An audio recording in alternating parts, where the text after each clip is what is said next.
राधे राधे भक्त जनों, आज आप सुने सत्यनारायण भगवान की व्रत कथा। पूर्ण फल देने वाली सत्यनारायण भगवान का ये व्रत कथा है। इस कथा को आप जरूर सुने।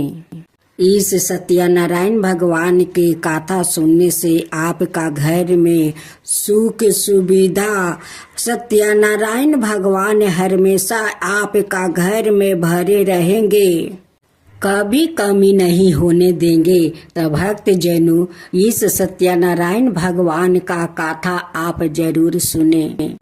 एक समय की बात है, नैसीरन तीर्थ में सैनिकादि 88,000 ऋषियों ने श्री सूत जी से पूछे, हे प्रभु, इस कलयुग में वेद विद्या रहित मनुष्यों को प्रभु भक्ति किस प्रकार मिल सकती है और उनका उद्धार कैसे होगा?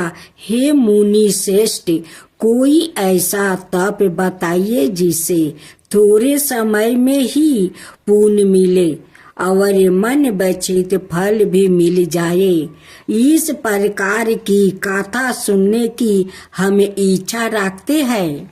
सबर शास्त्रों के गाता सूत जी बोले, हे विष्णु, मैं पूज्या, आप सभी ने प्राणियों के हित की बात पूछी है, इसलिए मैं एक ऐसे श्रेष्ठ व्रत को आप लोग को बताऊंगा जिससे नारद जी ने लक्ष्मी नारायण जी से पूछा था और लक्ष्मीपति ने मुनि श्रेष्ठ नारद जी से कहा था। आप सब इसे ध्यान से सुनिए। एक समय की बात है, योगी राज नारद जी दूसरों के हित की इच्छा लिए अनेकों लोकों में घूमते हुए मृत्युक लोक में आ पहुँचे। यहाँ उन्होंने अनेक योनियों में जन्मे प्राणियों सभी मनुष्य को अपने कर्मों द्वारा अनेकों दुखों से पीड़ित देखा। उनका दुख देखे नारद जी सोचने लगे कि कैसे यत्न किया जाए जिसके करने से निश्चित रूप से मानव के दुखों का अंत हो जाए। इसी विचार पर मनन करते हुए वो विष्णु लोक में चला गए। वहाँ वो देखा एक ईश्वर भगवान नारायण की स्तुति करने लगे, जिनके हाथों में शंख चक्रा गादा और परदुम थे, गले में वरमाला पहने हुए थे। स्तुति करते हुए नारद जी बोले, हे भगवान, आप अत्यंत शक्ति से संपन्न है, मन और वाणी भी आपको भी नहीं पा सकती है। आपका यादि मध्यम और अंत नहीं है। निर्णय स्वरूप सृष्टि के कारण भक्तों के दुख को दूर करने वाले आपको मेरा नमस्कार है। नारद जी की स्तुति सुन विष्णु भगवान बोले, हे मुनि श्रेष्ठ, आपके मन में क्या बात है? आप किस काम के लिए पधारे हैं? उसे निसंकोच कहो। इस पर नारद मुनि बोले कि मृत्यु लोक में अनेक योनियों में जन्मे मनुष्य अपने कर्मों के द्वारा अनेकों दुख से दुखी हो रहे हैं। हे नाथ, आप मुझ पर दया रखते हैं तो बताइए कि वो मनुष्य थोड़े प्रयास से ही अपने दुखों से कैसे छुटकारा पा सकते हैं? श्री हरि बोले, हे नारद, मनुष्यों की भलाई के लिए तुमने बहुत अच्छी बात पूछी है, जिसके करने से मनुष्य मोह से छूट जाता है। वो बात मैं कहता हूँ, उसे सुनो। स्वर्ग लोक ओ मृत्यु लोक दोनों में एक दुर्लभ उत्तम व्रत है जो पुण्य देने वाला है। आज प्रेम में बस होकर मैं उसे तुमसे कहता हूँ। श्री सत्यनारायण भगवान का यह व्रत अच्छी तरह विधि पूर्वक करके मनुष्य तुरंत ही यहाँ सुख भोग कर मरने पर मोक्ष पाता है। श्री हरि के वचन सुन नारद जी बोले कि उस व्रत का फल क्या है और उसका विधान क्या है, यह व्रत किसने किया है, इस व्रत को किस दिन करना चाहिए, सभी कुछ विस्तार से बताए। नारद जी की बात सुनकर श्री हरि बोले, दुख शोक को दूर करने वाला यह व्रत सभी स्थानों पर विजय दिलाने वाला है। मानव को भक्ति और श्रद्धा के साथ शाम को श्री सत्यनारायण की पूजा धर्म परायण होकर ब्राह्मणों व बंधुओं के साथ करनी चाहिए। भक्ति भाव से ही नैवेद्य केले का फल, घी, दूध और गेहूं का आटा सवाए ले। गेहूं के स्थान पर साठी का आटा, शक्कर और गुड़ लेकर सभी भक्षण योग्य पदार्थों को मिलाकर भगवान का भोग लगाए। ब्राह्मणों सहित बंधु बंधुओं को भी भोजन कराए। उसके बाद सवाए भोजन करे। भजन कीर्तन के साथ भगवान की भक्ति में लीन हो जाए। इस तरह से सत्यनारायण भगवान का यह व्रत करने पर मनुष्य की सारी इच्छाएं निश्चित रूप से पूरी होती है। इस काल अर्थात कलियुग में मृत्यु लोक में मोक्ष का यही एक सरल उपाय बताया गया है। श्री सत्यनारायण भगवान की जय। अब दूसरा अध्याय। सूत जी बोले, हे ऋषियों, जिसने पहले समय में इस व्रत को किया था उसका इतिहास कहता हूँ, ध्यान से सुनो। सुंदर काशीपुरी नगरी में एक अत्यंत निर्धन ब्राह्मण रहता था। भूख प्यास से परेशान वो धरती पर घूमता रहता था।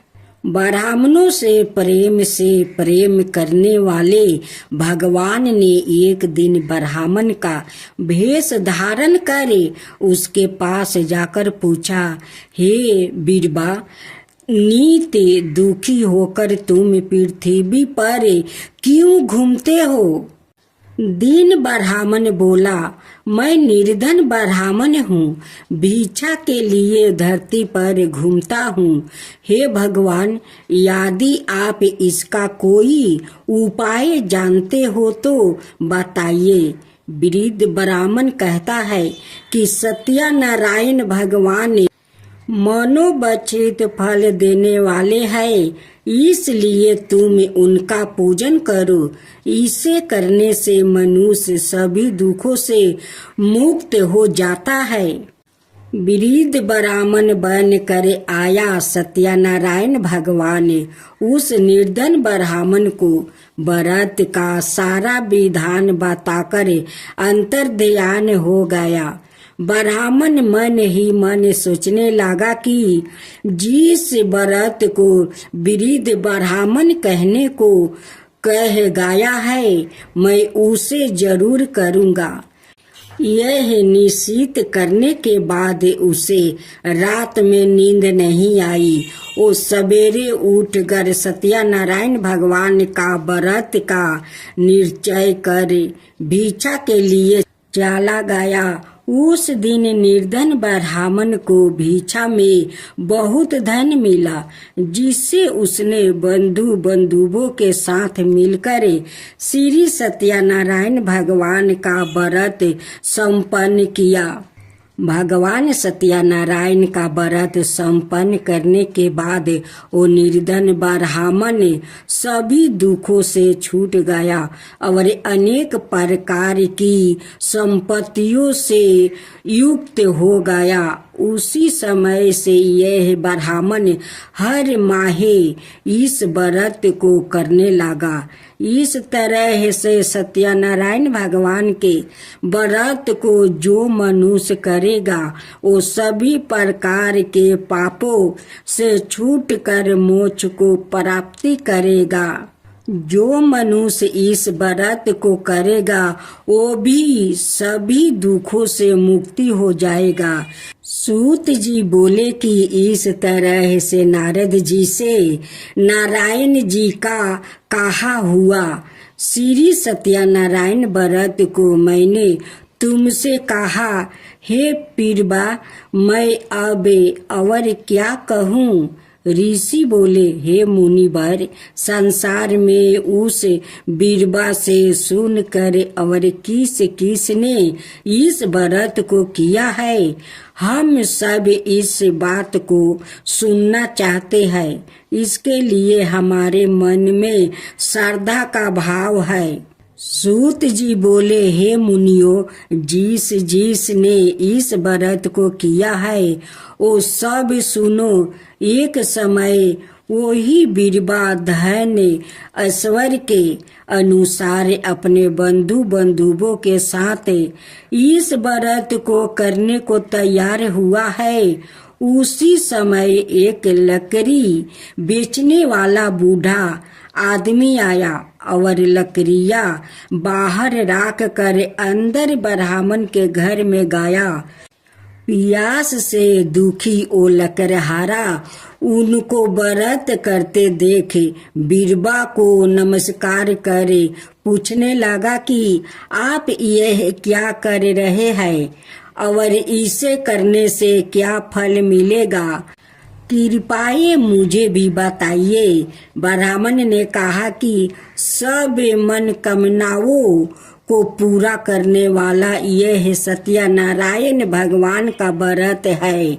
इसकी कृपा से ही मेरे घर में धन धनाए आदि की वृद्धि हुई है। बीरबा से सत्यनारायण व्रत के बारे में जानकर लकड़हारा बहुत प्रसन्न हुआ। चनर मिरित लेकर प्रसाद खाने के बाद वो अपने घर गया। लकड़हारा ने अपने मन में संकल्प किया कि आज लकड़ी बेचने से जो धन मिलेगा उसी से सत्यनारायण भगवान का उत्तम व्रत करूंगा। मन में इस विचार को ले वृद्ध आदमी सिर पर लकड़ियां राखे उस नगर में बेचने गया जहाँ धनी लोग ज्यादा रहते थे। उस नगर में उसे अपनी लकड़ियों का दाम पहले से 4 गुना अधिक मिलता है।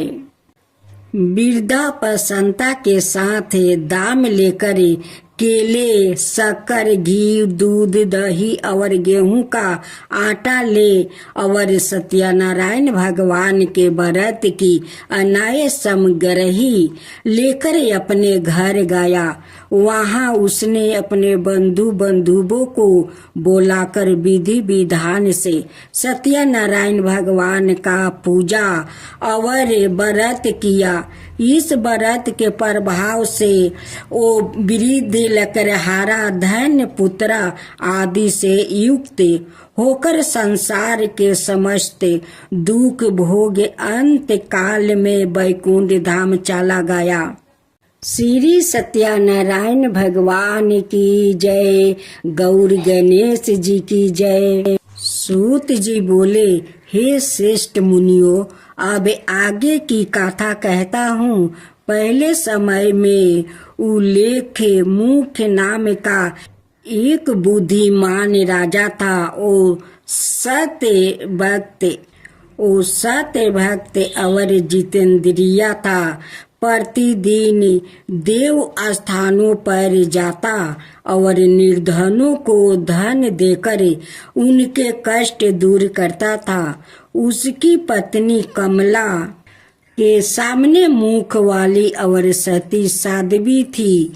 भरदाशिला नदी के तट पर उन दोनों ने श्री सत्यनारायण भगवान का व्रत किया। उसी समय साधु नाम का एक वेश्या आया। उसके पास व्यापार करने के लिए बहुत सा धन भी था। राजा को व्रत करते देखकर वो विनय के साथ पूछने लगा, हे राजन, भक्ति भाव से पूर्ण होकर आप यह क्या कर रहे हैं? मैं सुनने की इच्छा रखता हूँ, तो आप मुझे बताइए।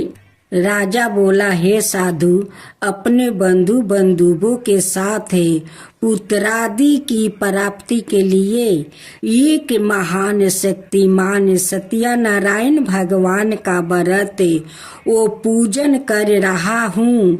राजा के वचन सुन साधु आदर से बोला, हे राजन, मुझे इस व्रत का सारा विधान कहिए।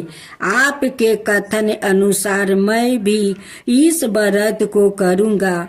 मेरी भी संतान नहीं है और इस व्रत को करने से निश्चित रूप से मुझे संतान की प्राप्ति होगी। राजा से व्रत का सारा विधान सुन व्यापार से निमृत हो वो अपने घर गया।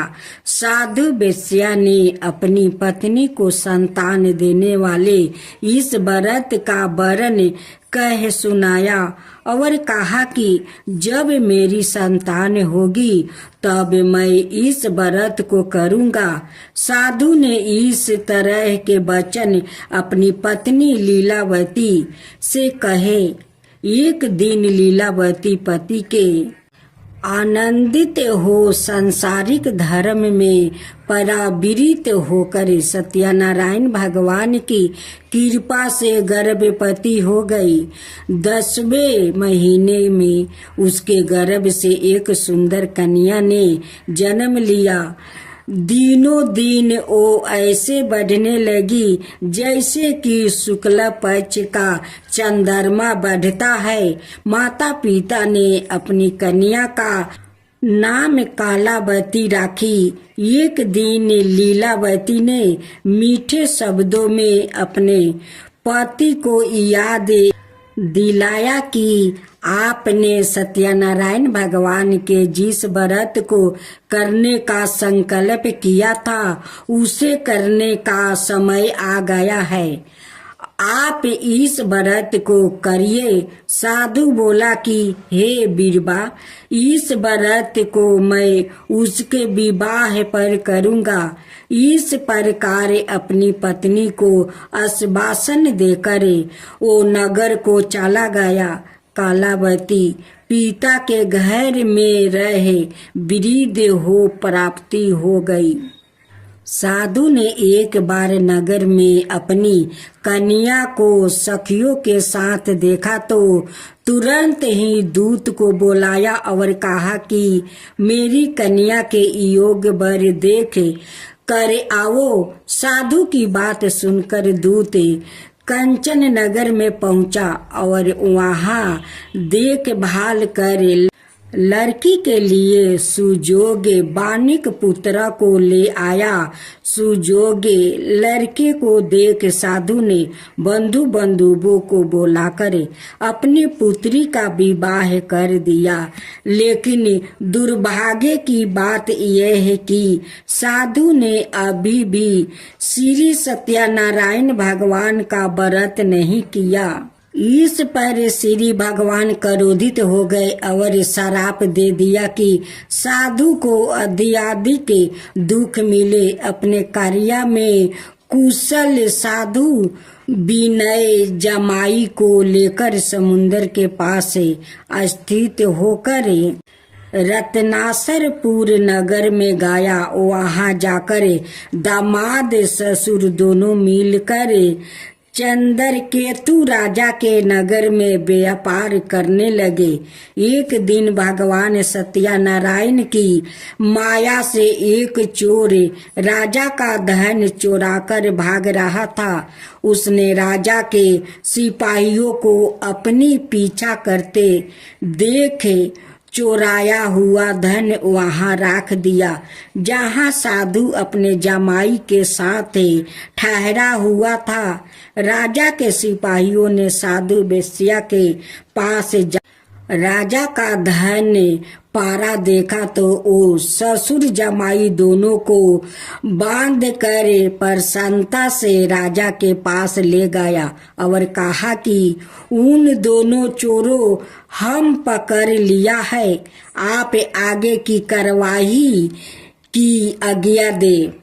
राजा की आज्ञा से उन दोनों को कठिन कारावास में डाल दिया गया और उनका सारा धन भी उसे छीन लिया गया। श्री सत्यनारायण भगवान के श्राप से साधु की पत्नी भी बहुत दुखी हुई। घर में जो धन रखा था उसे चोर चुरा ले गया। शारीरिक और मानसिक पीड़ा, वो भूख प्यास से अति दुखी हो अन्न की चिंता में कालापति के ब्राह्मण के घर गई। वहां उसने श्री सत्यनारायण भगवान का व्रत होते देखा। फिर कथा भी सुनी। वो प्रसाद ग्रहण कर वो रात को घर वापस आई। माता के कालापति से पूछा कि हे पुत्री, अब तक तुम कहाँ थी? तेरे मन में क्या है? कालावती ने अपनी माता से कहा, हे माता, मैंने एक ब्राह्मण के घर में श्री सत्यनारायण भगवान का व्रत देखा है। कन्या के वचन सुन लीलावती भगवान के पूजन की तैयारी करने लगी। लीलावती ने परिवार बंधुओं सहित सत्यनारायण भगवान का पूजन किया और उसे वर मांगा कि मेरे पति और जमाई शीघ्र घर आ जाए। साथ ही यह भी प्रार्थना की कि हम सब का अपराध क्षमा करे। श्री सत्यनारायण भगवान इस व्रत से संतोष हो गए और राजा चंद्रकेतु को सपने में दर्शन दे कहा कि हे राजन, तुम उन दोनों वेश्या को छोड़ दो और तुमने उनका जो धन लिया है उसे वापस कर दो। अगर ऐसा नहीं किया तो मैं तुम्हारा धन, राज्य, संतान सभी को नष्ट कर दूंगा। राजा को यह सब कहकर वो अंतर्ध्यान हो गए।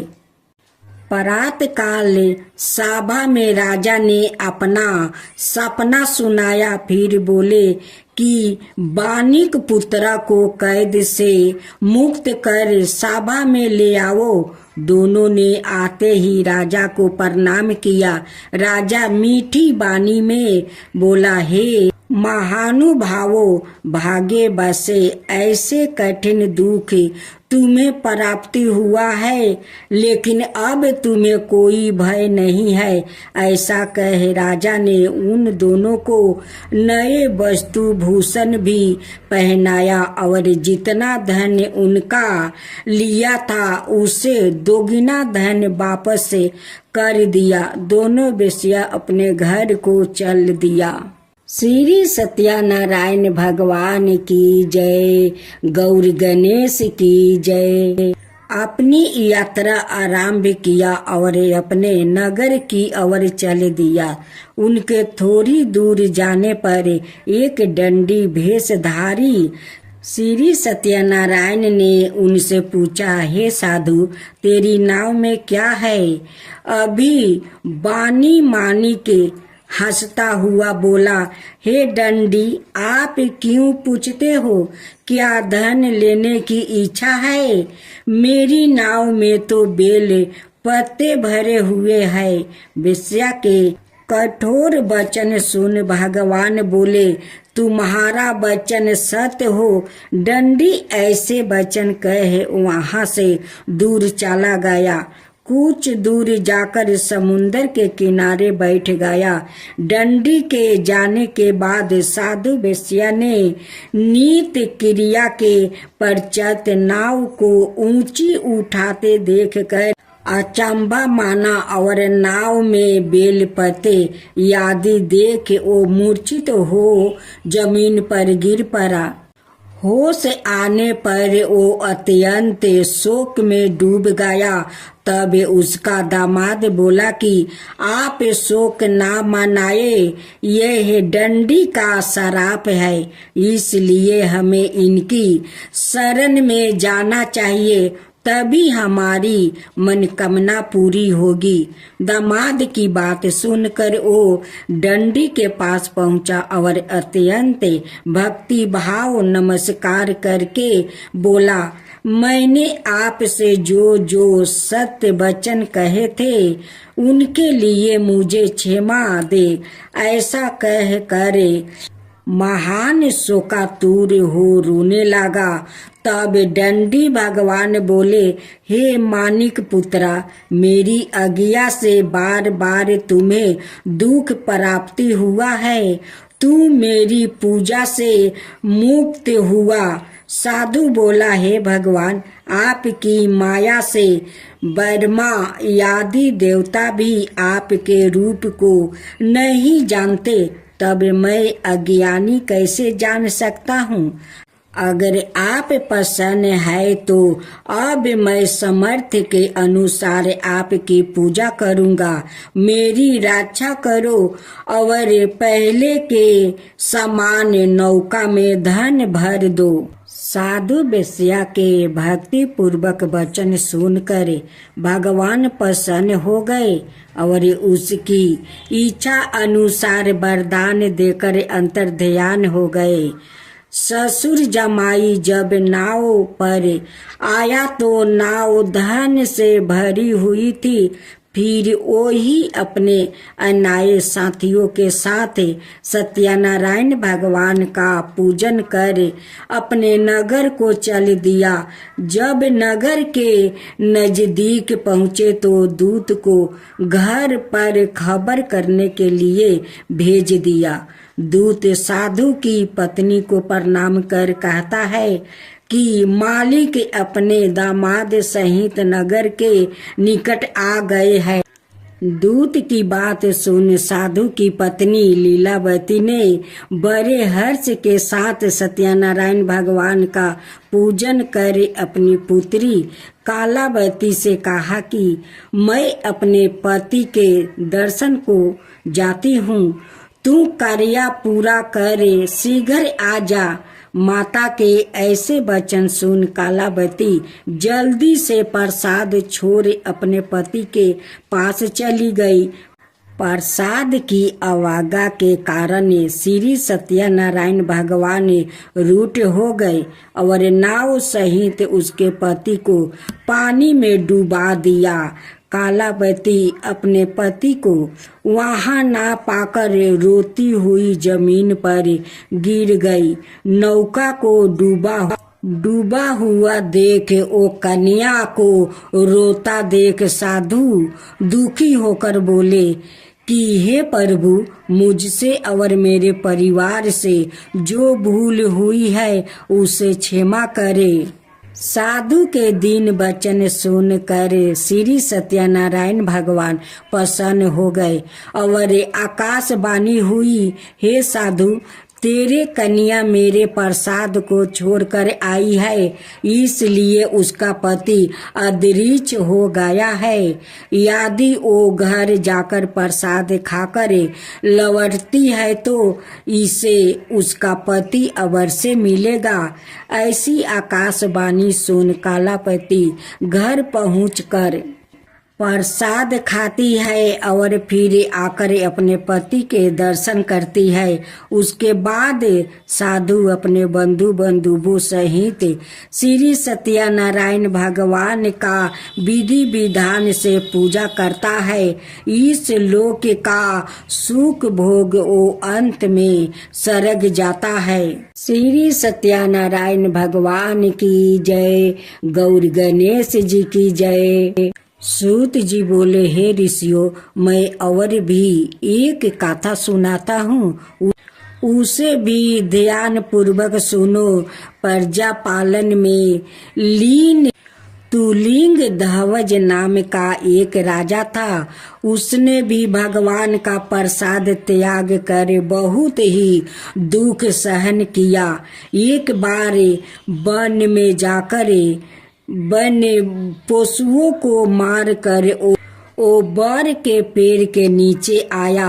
वहां उसने ग्वालों को भक्ति भाव से अपने बंधुओं सहित सत्यनारायण भगवान का पूजन करते देखा।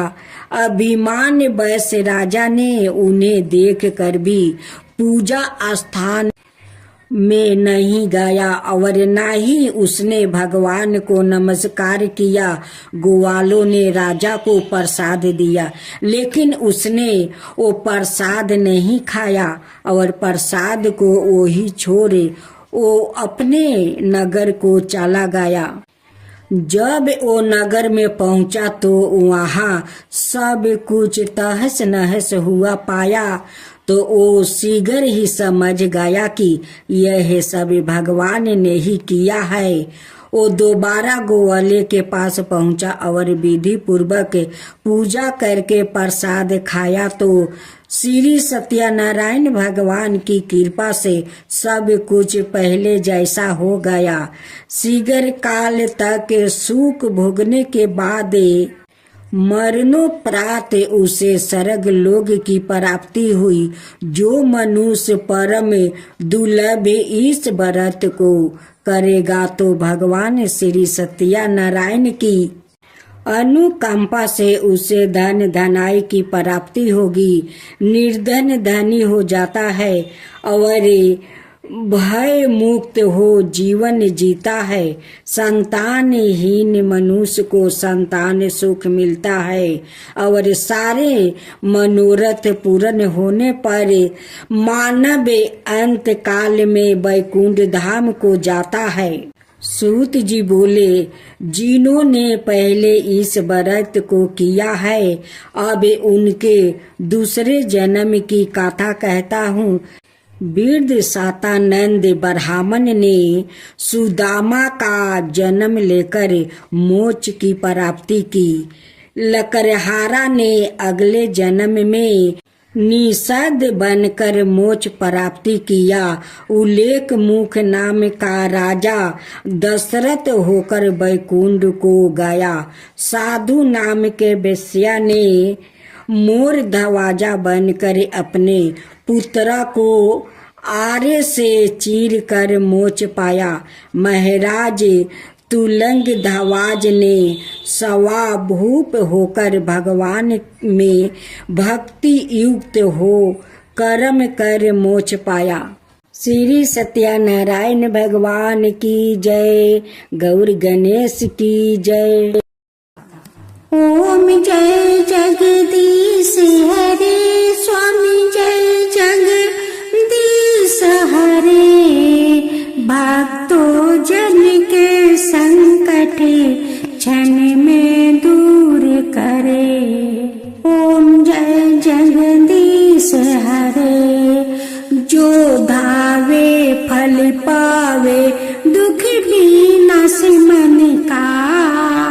सुख संपत्ति घर आवे कष्ट मिटे तन का।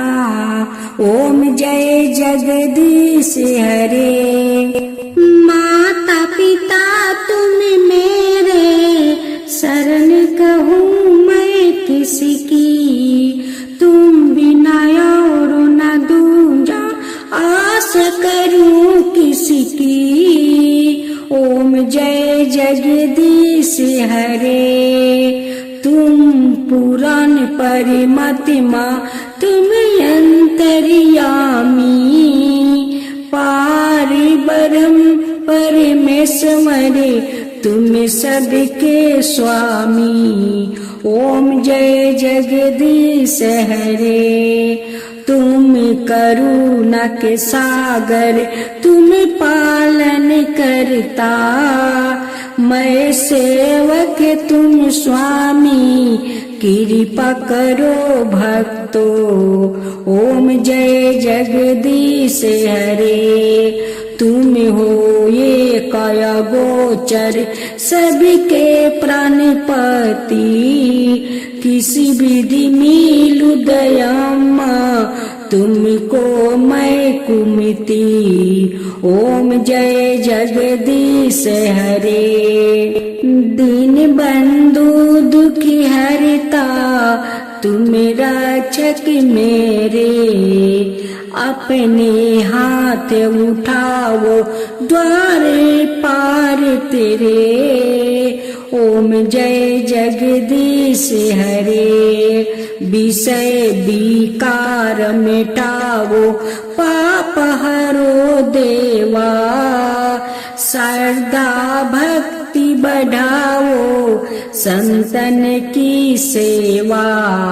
ओम जय जगदीश हरे, श्री जगदीश जी की आरती जो कोई नरि गावे, कहत शिवानंद स्वामी सुख संपत्ति पावे। ओम जय जगदीश हरे, स्वामी जय जगदीश हरे, स्वामी जय जगदीश हरे।